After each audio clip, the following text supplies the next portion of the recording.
I wanted to take this film review to talk about my golden standard, my favorite film that beat out all the other movies that could have possibly been my favorite movie. And it came down to what this movie left me feeling with after I saw it for the first time. And that movie would be Seven, the 1995 film directed by David Fincher. That movie just blew me away the first time I saw it. And the first time I saw it was probably like 7th or 8th grade. I walked to the library after school and I rented this movie, and I rented it because my parents wouldn't let me watch R-rated movies at the time. And after I saw that, I was like, wow, I probably should have listened to them because this movie fucked me up. And for that reason, I love this movie. Every time I've seen it since then, it still gives me this feeling of despair and disgustingness and fear, and no movie has come close to doing that since then. So this is why Seven is my favorite film of all time.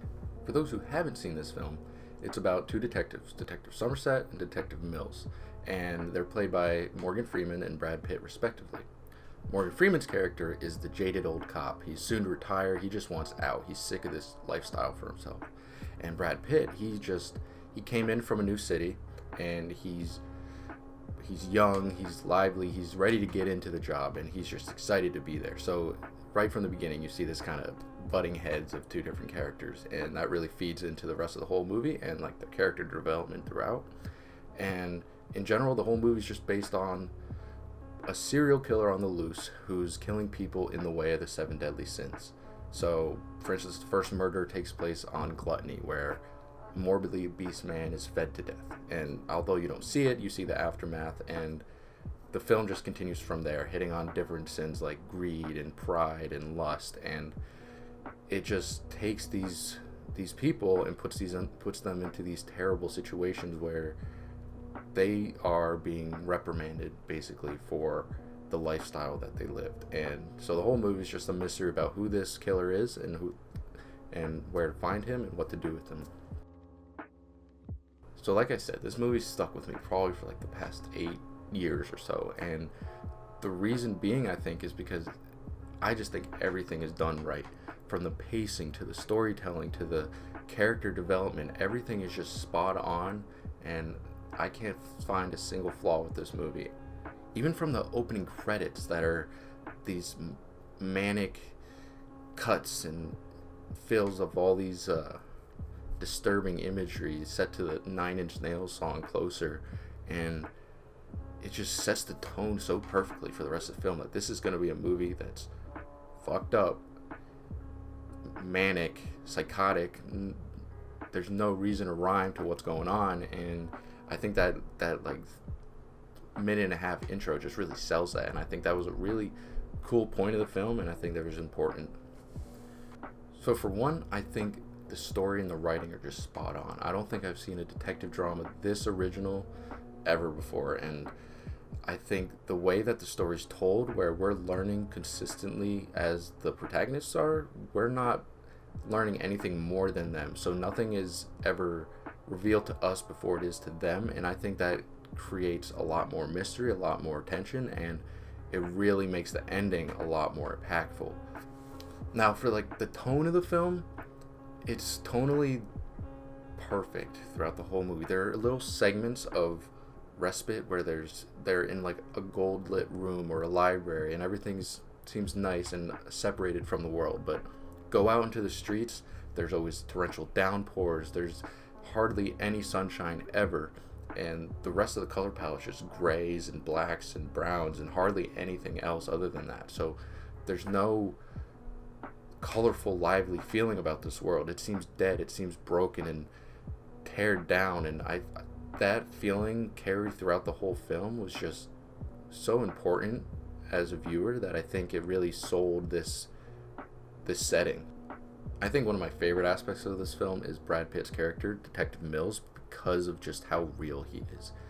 Almost every scene that he's in, he has this little quirk or this little detail that's not really brought attention to the camera, or that just sells you that he's a young guy. He's just trying to make it for him and his wife. He's excited about his job, but he's not super knowledgeable, he's not super experienced as Morgan Freeman's character is. And I think all these little snippets just make the movie so real and lived in. Like the fact that when he puts his tie on in the morning, it's already tied, he just slides it up.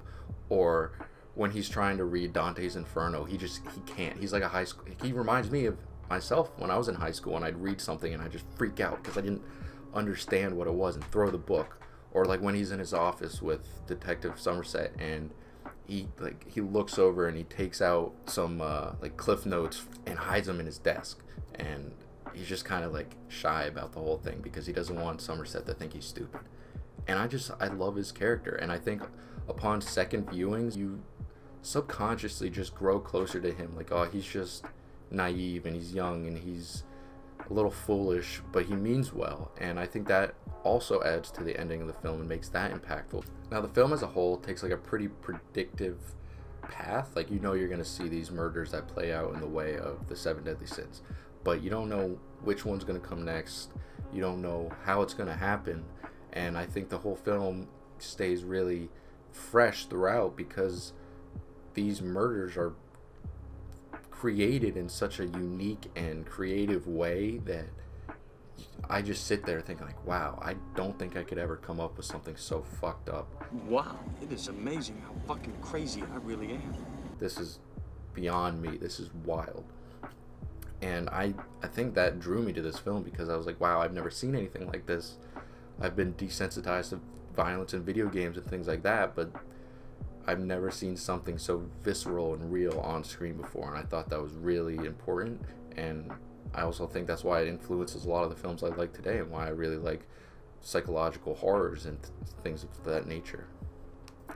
And not to get into too much detail because I don't want to spoil anything too much, but I remember the lust death scene was the worst I've ever felt watching a movie. That was the scene that made me actually feel nauseous. Like, I thought I was going to throw up, and nothing has ever made me feel that way since or before then.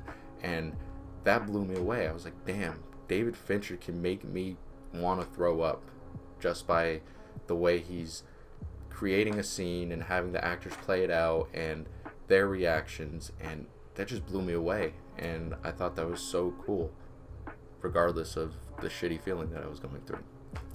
I can't stress enough how real this film felt for a fiction drama, how real the characters felt, how the world they were in was just dirty and grimy and depressing, and you never once got out of that feeling save for a few scenes. Now, obviously, I'm going to recommend this film, and I want you to see it too, but if you have a weak stomach, I'd recommend watching with someone else so they can tell you when to turn away, or maybe just stay away from this because, like I said, it really messed with me. And who knows, maybe you like that feeling like I do. But if you want to stay away from that, stay away from this movie, even though it is a perfect film.